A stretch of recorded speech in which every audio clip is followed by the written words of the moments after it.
नमस्कार। मैं प्रकाशमान श्रेष्ठ यशोधरा की कहानी का चौथी और अंतिम खंड निर्वाण को लेकर उपस्थित हुआ हूँ। आशा करता हूँ आप इस कहानी का पहला, दूसरा और तीसरा खंड देख चुके होंगे। गौतम अंतपुर में अपने शयन कक्ष में गए। बाहर से दरवाजे से ही आवाज दी, यशो, मैं आया हूँ, तुम कहाँ हो? सर्वासित हुए से देवताओं का भी मोह ले सकने वाले उनके थे। 32 लक्षण और 84 बीज में से युक्त उनके काये थे। उसके ऊपर प्राणी मात्र के दुख मुक्ति करने वाला अमृत तत्व का अवबोधन किए। काशाय रंग के ऋषि चीवर में लपेटे मुंडक थे। यशोधरा ने अनायास गौतम चरण स्पर्श करी। अविरल आंसुओं के धार से चरण धोए। युगान युग की वेदना और हर्ष के दोनों के आंसू बहाए। गौतम ने प्रेम से उठाए, बोले, उठो, तुम्हारे किए से मैं बुद्ध हुआ हूँ। यशोधरा बोले, मैं आपके जन्म जन्म की सहधर्मिणी, सदा साथ देते आई, मुझे क्यों त्यागे?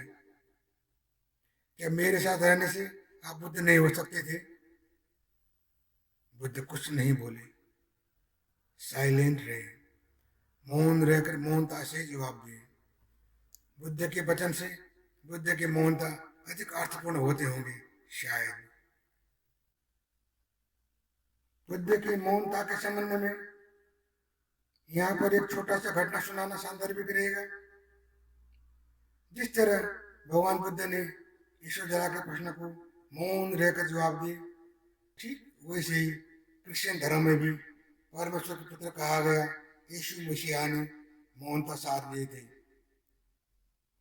पवित्र बाइबल के अनुसार यीशु मसीह को पकड़कर उनकी बिरादरी यहूदियों ने घसीट से रोमन न्यायाधीश मजिस्ट्रेट पायलट पोंटियस के सामने खड़ा करे। मसला दर्ज हुआ, ये अपराधी है, इन्होंने कर को भुगतान मत करो कहता है और अपने परमेश्वर के पुत्र बोलता है। जवाब में यीशु ने कहा, मैंने जिसके जो हो उसे दे दो कहे। उसके बाद मजिस्ट्रेट ने पूछे, तुम अपने को परमेश्वर के पुत्र कहते हो, क्या ये सच है? यीशु बोले, मैंने नहीं कहा, ये लोग कहते हैं। मजिस्ट्रेट बोले, तो तुम क्या सिखाते हो? यीशु बोले, मैं सत्य सिखाता हूं। जब मजिस्ट्रेट ने पूछे, तो सत्य क्या है? यीशु मसीहा चुप हुए, कुछ नहीं बोले।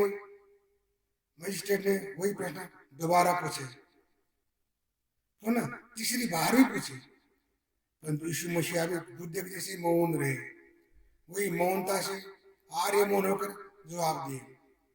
न्यायाधीश पायलट समझदार थे, दार्शनिक थी, उन्होंने फैसला सुनाया, इस अभियुक्त में मैंने कोई दोष नहीं देखा। ऐसे ही बुद्ध की मौनता को सुनने, देखने, बूझने के लिए भी अवकाश चाहिए। भगवान बुद्ध की मौनता को यशोधरा समझ गई। वे भी चुप रहे। बाद में लंबी सी एक सांस तानकर बोले, भगवान, अब मेरी बारी है, मैं भी मुक्त होना चाहती हूँ, मुझे भी अपने साथ ले चलिए, प्रवज्ञा दीजिए। भगवान बोले, देवी, क्या रावण को छोड़कर निर्वाण ले सकोगी? क्या माता प्रजापति को तुम छोड़कर प्रवज्ञा लेना चाहती हो? ईश्वर बुद्ध जननी थी, वे करुणा की मूर्ति थे। वे बोली, मेरे कुछ संस्कार अभी बाकी है, कुछ प्रारब्ध कर्मों को विपाक करने को बचा है, उनको सकाकर मैं आपके शरण लेने आऊंगी। बुद्ध बोले, एवं मस्तु, ऐसा ही हो। बालक राहुल बुद्ध ने पिताश्री के चरण में शीश नवाए, प्रणाम किए। भगवान ने उनको उठाए, गोद में बिठाए, स्नेह से सिर पे हाथ फेरे। बुद्ध ने उनको छूते ही उनकी विभत्सता तत्क्षण समाप्त होकर सुंदर बालक में परिवर्तित हो गए। अपने पिताश्री की गोद में बैठे बालक रालभद्र ने माता यशोदा ने शिकायत बुद्ध से बोले, पिताश्री मुझे आपका अंश दीजिए। बुद्ध ने यशोधरा का चेहरा देखे, बुद्ध थे, समझ गए। उन्होंने रालभद्र को कहे, ठीक है, तुमने योग्य वस्तु मांग ली, मेरे साथ संपत्ति तुम्हें दूंगा, तुम्हें मैं अवश्य प्रबज्जा दूंगा। भगवान बुद्ध के पास जो भी पहुंचे थे, जिससे भी संपर्क होते थे, वे सब घर गृहस्थ को छोड़कर प्रबज्जा ले लेते थे और संग में रहते थे। आनंद, सुंदरानंद, उनके लगे सारे के सारे भाइयों ने प्रबज्जा ले ली। कुछ बाद में देवदत्त ने भी प्रबज्जा ले ली।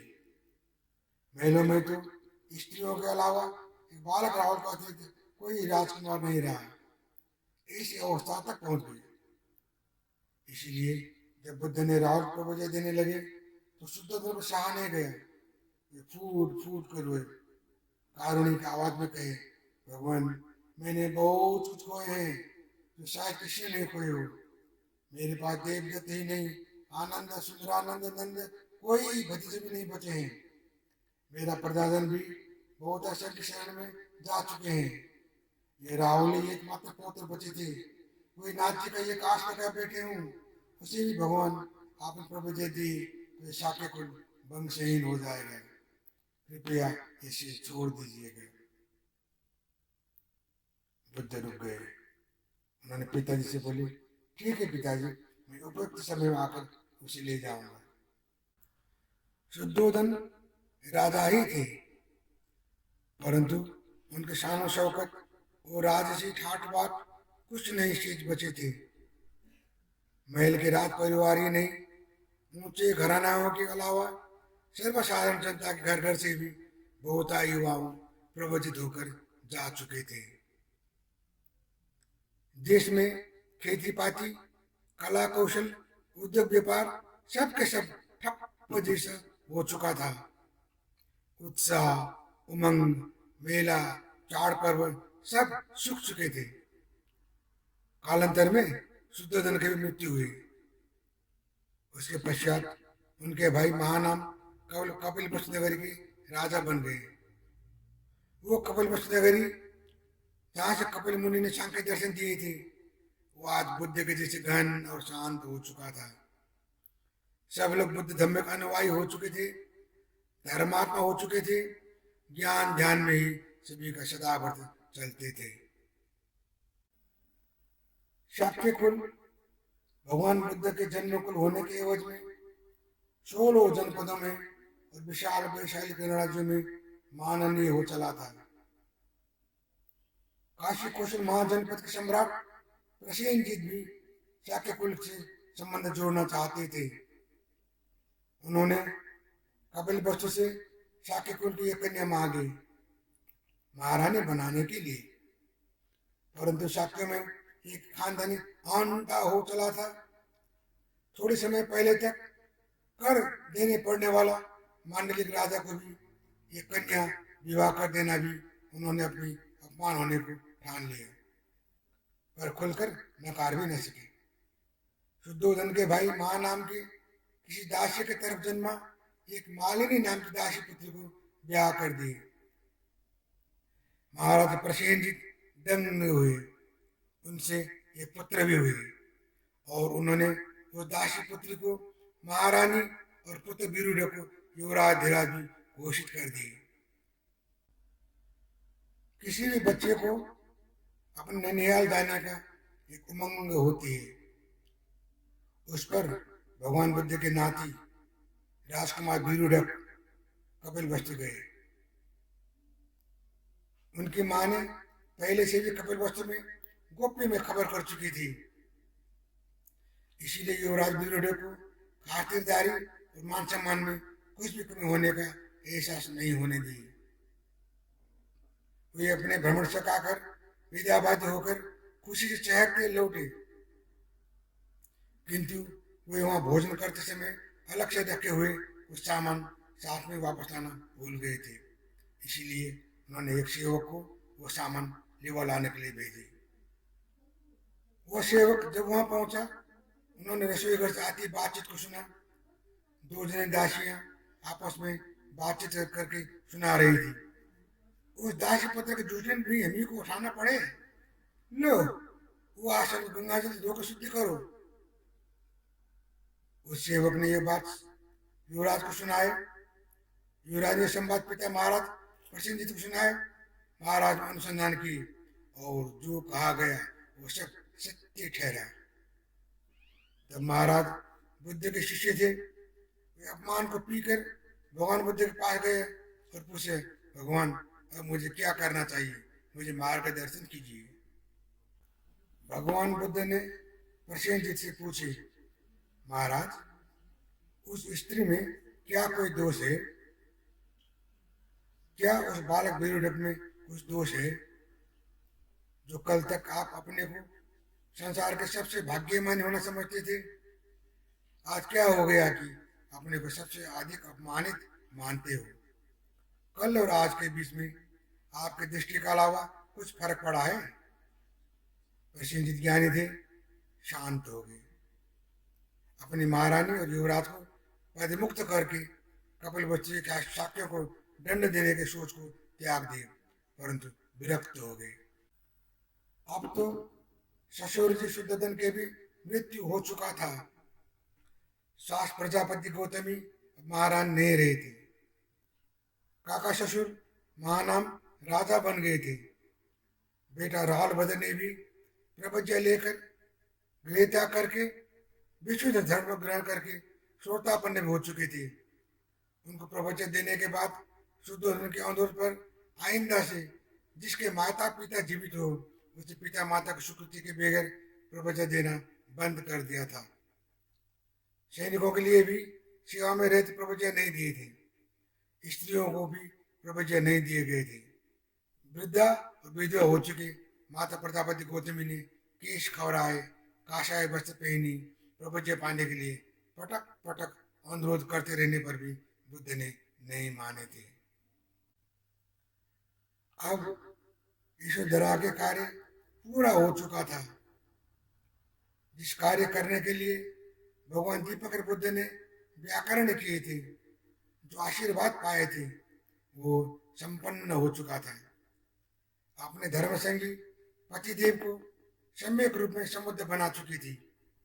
बेटा राहुल भद्र भी श्रोतापन्न होकर लौकिक जगत में वापस न आने वाला अवैवर्तिक स्तर पे पहुंच चुका था। अब माता गौतमी को मार्गस्थ करना था।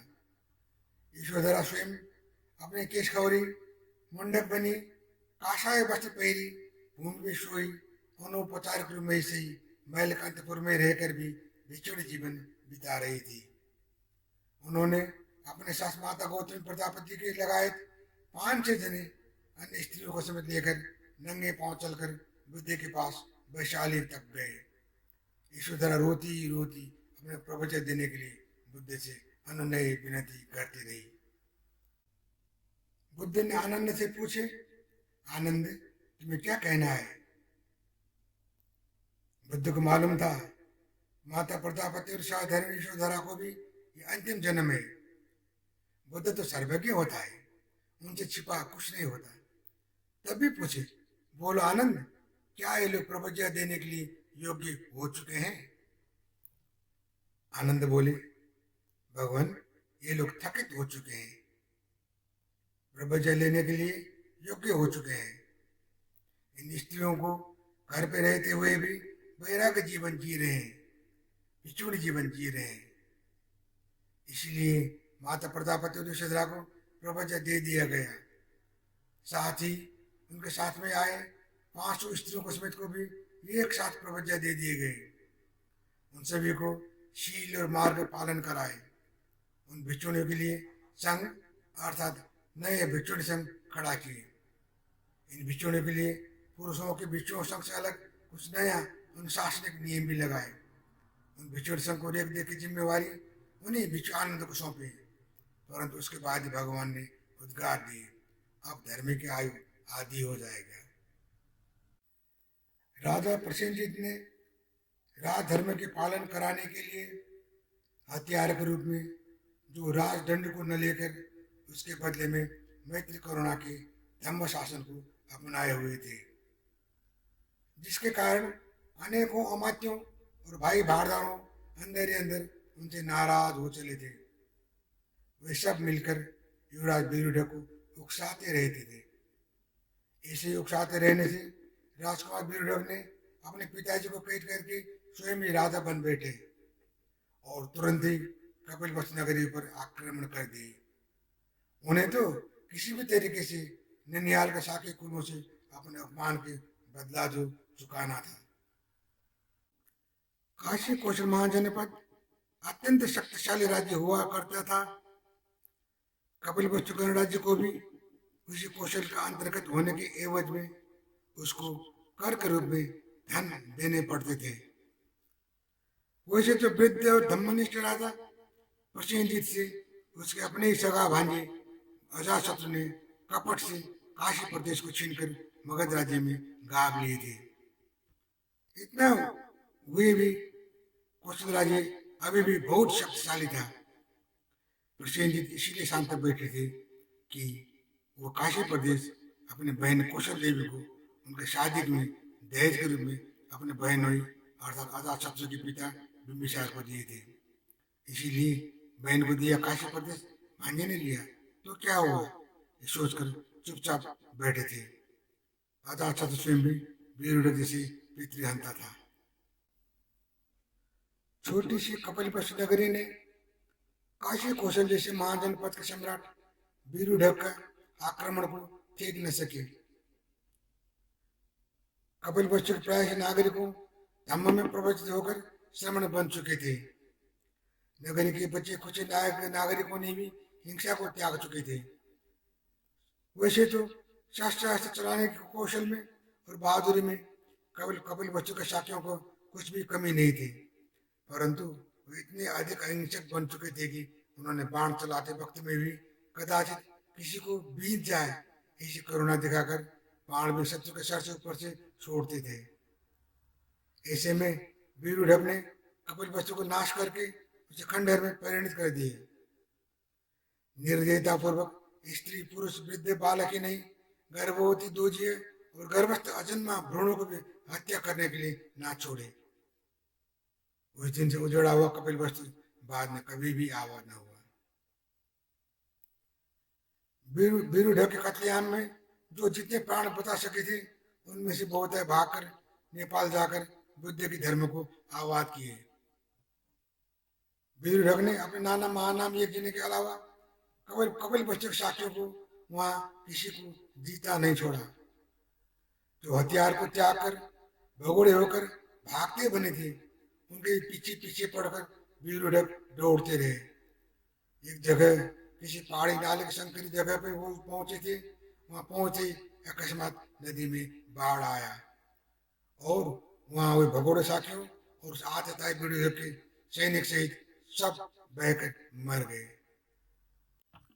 अब हम इस कथा के अंत में पहुंच गए हैं। यशोधरा अब तेरी भद्र कच्चन हो चुकी थी, सारे क्लेशों से मुक्त होकर अनंत पद प्राप्त कर चुकी थी। 78 साल की उम्र में वे भगवान के पास सकीन बुद्ध के समक्ष उपस्थित होकर विनती करी, भगवान मैं थक चुकी हूँ, मुक्त होना चाहती हूँ। भगवान बोले, देवी लंबी यात्रा पूरा हो गया, अब निर्वाण ले लो। त्रिशास्त्र महाशास्त्र कल्प तक की यात्रा करने के बाद सुमित्रा गोपा से यशोधर होते होते भद्र कच्चन होकर देह त्याग करी, निर्वाण ले लिए।